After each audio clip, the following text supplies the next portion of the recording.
For 1041 filers, the due date, it's the same as it is for individuals, isn't it? April 15th.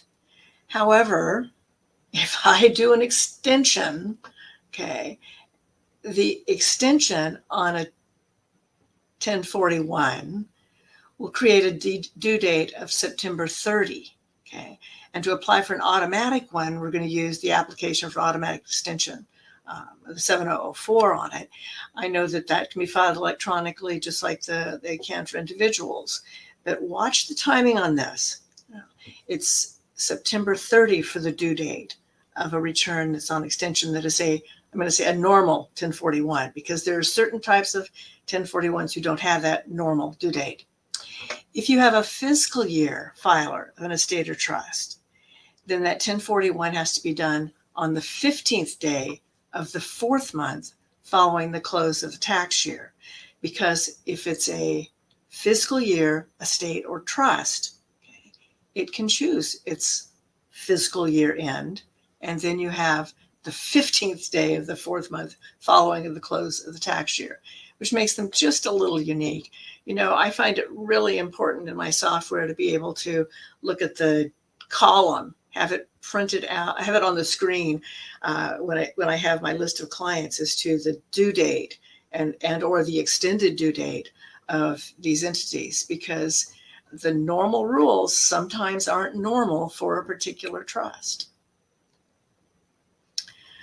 But probably the most important thing that we have in dealing with this is that do not prepare a trust until you have a chance to have in your file and review a copy of the document that created it and any amendments.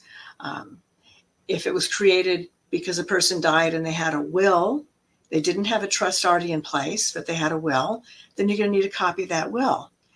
And definitely, before preparing an estate or a trust returns, have that document, read it, get your highlighter out, look for specific sections. I'm going to give you suggestions on those sections in a few minutes. Okay, we're going to start at the top, and that's the top of the Form 1041, because there's an awful lot of important clues and information included on the top. Let's start with the area, check all that apply here. Check all that apply. We've got a decedent's estate, a simple trust, a complex trust. And I know I've mentioned complex and simple so far. There's qualified disability trust. Those can also be referred to as special needs trust. Move on down to grantor type trusts, because we've mentioned those a little bit.